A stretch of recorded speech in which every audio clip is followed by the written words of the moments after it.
We all know the feeling of having a million things to do, and then we find ourselves watching videos of cute puppies or reorganizing our sock drawer. Even though we know what we should be doing, we just can't seem to bring ourselves to do it. We procrastinate because our brain is trying to protect us from feeling bored, frustrated, stressed, or like we're a failure. Avoiding these uncomfortable feelings feels better in the moment, but it makes us feel worse in the long run. We beat ourselves up for being lazy or unproductive. So how do we break the cycle of procrastination and get stuff done? Well, here are 5 scientifically proven hacks to train your brain to stop procrastinating. Hack no!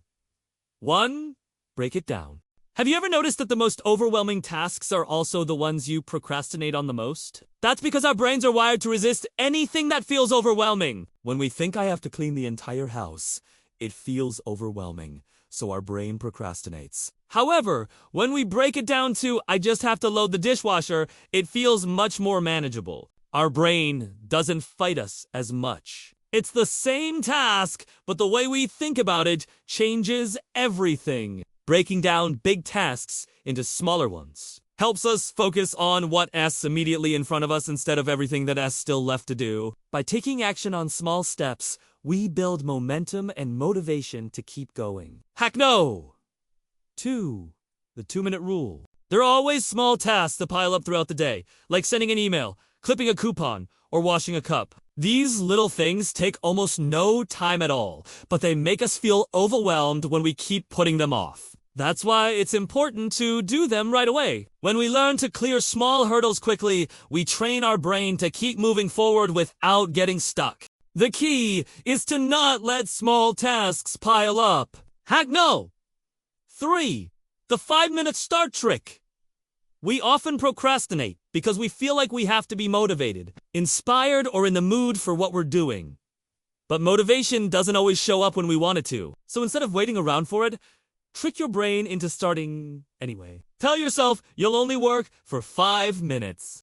Often our resistance starts to fade after the first few minutes, and we end up keeping going. Action breeds motivation, not the other way around. So get started, even if it's just for a little bit. Hack no. 4. Remove friction. Sometimes we procrastinate because we make things too hard for ourselves. Like we might work in a messy environment, use the wrong tools, or not understand the task. All this friction makes it harder to get started and easier to give up. The key is to set yourself up for success by removing as much friction as possible. This means organizing your workspace, getting the right materials ready beforehand, and breaking down the tasks so you know exactly what to do next. The less friction there is, the harder it is to procrastinate. Hack no! 5.